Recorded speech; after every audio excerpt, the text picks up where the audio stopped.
What's going on, my team? It's your boy Tricky back here with another My Team video. And today video, we're gonna be doing your top 10 Galaxy Opals. And right now, there's not really hard to do this, man. It is really pretty easy to do your top 10 Galaxy Opals. There is a few honorable mentions that I want to mention. First one, Draymond Green. I think he's underrated, but he could be a solid player for any team. Evan Mobley as well. Think he's a little bit underrated. I know the shot is kind of slow, but at center, he does fit for a lot of teams. If you want some solid defense and some great rebounding, and you not really care about him having to shoot, but knowing he can shoot if you need to, if he's wide open. All right. It's not going to be an amazing shot. It's not going to be super quick, but you can do it, right? L2 is definitely possible with Evan Mobley. And then the final honorable mention, which I really want to put my man's on this list. It's just I couldn't fit him.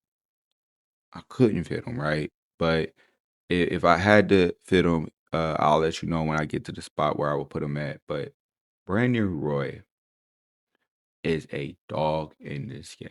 I love Brandon Roy. I was using him an all-star team up, and that's when I fell in love with him. It's so good, bro. L2 jumper is so nasty, man. I really wish I could fit him on this list, but the way I made the list, I couldn't fit him right. He's a great card. And then also I have LeBron. LeBron couldn't make this list because you can't get his Galaxy Opal. It's really rare to get his Galaxy Opal, so I took him off of the list.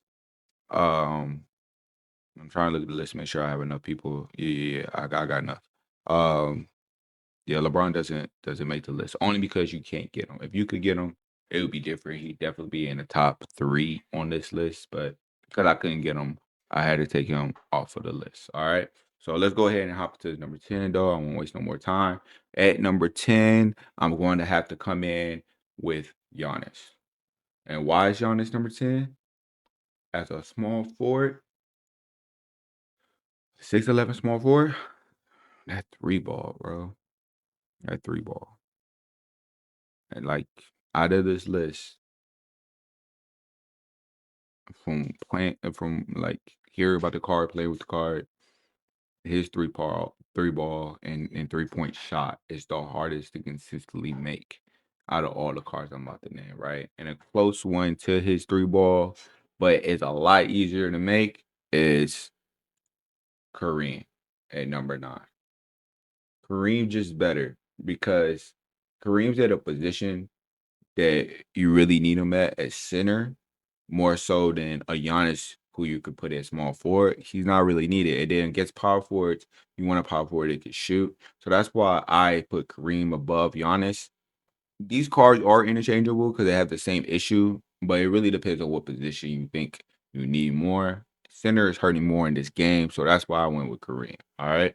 So we got Kareem at number 9. Let's go ahead and hit our number 8. And this spot is where I would have slide B Roy over this card, but I had to choose this guard for the spot, thinking about everybody, and I'm going Jimmy Butler because Jimmy Butler's defense is better than Brandon Roy, and also he has a height advantage over Brandon Roy. I remember correctly. Let me check.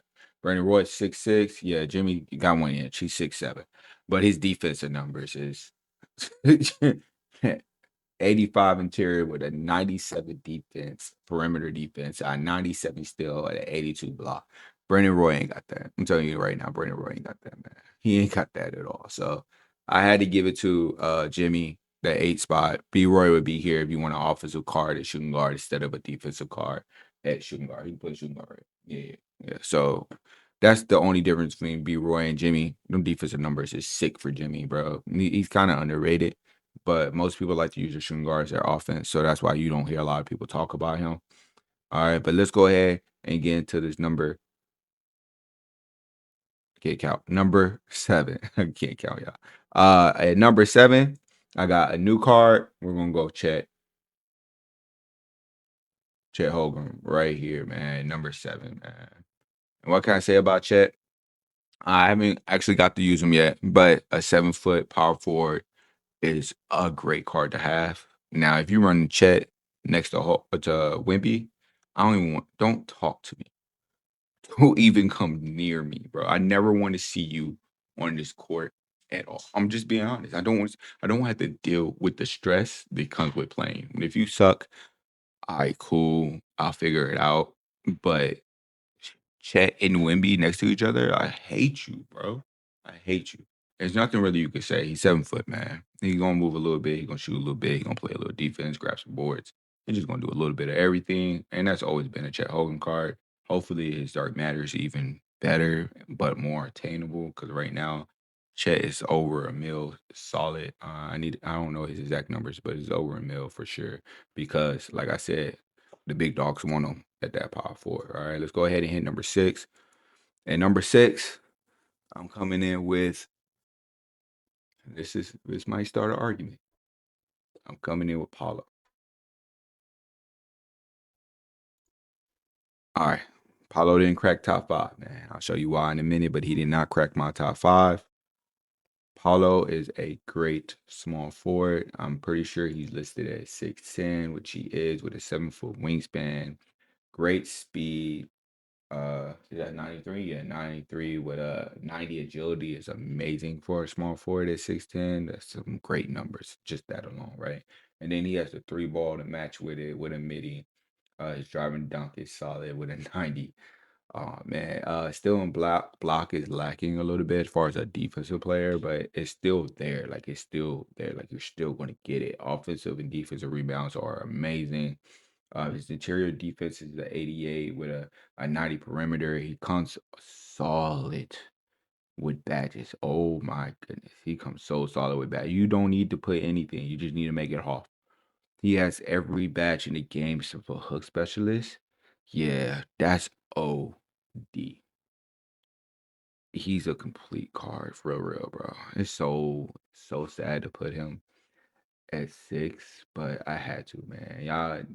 And the reason why is because my number 5 is underrated. Josh Giddey. Josh Giddey is nasty, especially if you build him right. But I want to mention one thing that we just thought about. I was talking to my boys. We just thought about it yesterday. He's the only 6'8" point guard Galaxy Opal in the game. Only one 6'8". Let that sink in. He's the only one 6'8". Now his weakness is badges. Obviously, you got to pick and choose. His shooting badges lack. He doesn't have rise up, right? But I mean, you shouldn't be standing dunking with him for real. Driving dunk is so much easier now in this game. He does come with goal lightning launch off rip. You need all these defensive badges. I will put challenger and move enforcer on ball minutes and paint patroller on him for the point guards to get by him. You can still come back and block. But then I would put limitless range and dead eye in there as well. You only get 5, I think, so you might have to make a choice between 1 or 2 of those. Rise up if you think you're really gonna be doing standing ducks. His speed is crazy, agility is nice. His perimeter defense and steal and block is a little underwhelming, but at 6'8" player, you can actually like get those animations because of his height difference. His driving dunk is at 85. His 3 balls at 88 when I went midi. The stats are a little bit less than Paulo, but this the position we're talking about. He's literally the second best point guard behind Shea. If we're talking about opals, right? I mean, we're not including any matters in this conversation, but he's the second point guard behind Shea at 6'8", man. Like he gotta be top 5. He gotta be top 5. I think I made an argument for him enough. We're gonna move on. Let's go ahead and then number 4. And number 4, I got my man's bro. Paul. Can't spell. Paul George, bro. Paul George. Do I need to say anything, bro? Solid card, shooting guard, all small forward. It doesn't matter. Like, I, Paul George, bro. I love that card, bro. I mean, I really wish I had him on my main team, but Paul George is amazing, bro. All right, number 3 for Opals, we got my favorite point guard in the game that I don't have yet that runs the point guard position right now, Shea Gilgeous Alexander, is a nasty card. If you can get him, you got the best point guard in the game by far. He is so fast. He moves so well. His sigs are so good. If you know how to mix them up right, you gotta understand. Shea is the dog. If you got him, I really don't want to see you. I'll play. You can play defense against him, bro, but you won't be working. Like I gotta think. I gotta focus. I gotta lock in to guard him, bro. Shea is a dog. Man, let's move on. Number two, y'all already know who it is. On every single, oh man, I can't spell, bro. On every single tier, if they have them, you have to go Julius Irvin number two. And every single tier, if they have them, you have to go number one. That look, I didn't even have to put them in, bro. Your top two are chosen from Pink Diamond up. If they have a version of their card, their top one and two, period. There's no argument. It's straight clear. Those are your top two, man. Everything else you can mix around. Like, Gideon and Pablo are technically interchangeable if you're not looking for a point guard. Paul George is a better small forward to me than Pablo. Chet is one of the bigs. As you can see for Galaxy Opals, the only big on this list for real is Wimby that I would say is a must have. Kareem is not really a must have, but the height will help you guard Wimby. Giannis is a big small forward. Height runs the game. All these positions, height run the game. Um, yeah, I don't, you know what I'm saying? Until BI's Opal come out or KD's Opal, it's like something you can get. It's KD. I don't think if KD's Opal is not something you can get, that's another honorable mention if he has an Opal. I really don't remember if he has an Opal. We could check right actually right now. Let's see. Is there a Kevin Durant Opal? There is a KD Opal. Oh, he's a wild gem. So just like LeBron, KD is an honorable mention. Like KD is nasty. He's six. This card is going to be 6'10" still. Yeah, he's still 6'10" at the small forward, bro. Like, but here's my top 10 for opals. Is this There wasn't a lot of easy choices. There's a lot of great opals out there, man. Depending on your situation, your game style, you can make a lot of these opals really good. This would be the top 10 if I'm just looking based off of the stats and where you can play off of them. Um, man, I guess that's it, right? If I missed anybody, please let me know. I have only been actually playing my team for a week. I've been keeping up, but I've only been playing for a week. Let me know if I miss anyone, if you would add anyone, if you take anybody off, switch anybody over in the comments. I appreciate your feedback. I appreciate you stopping by and watching my video. This is your boy Tricky, and I'm out.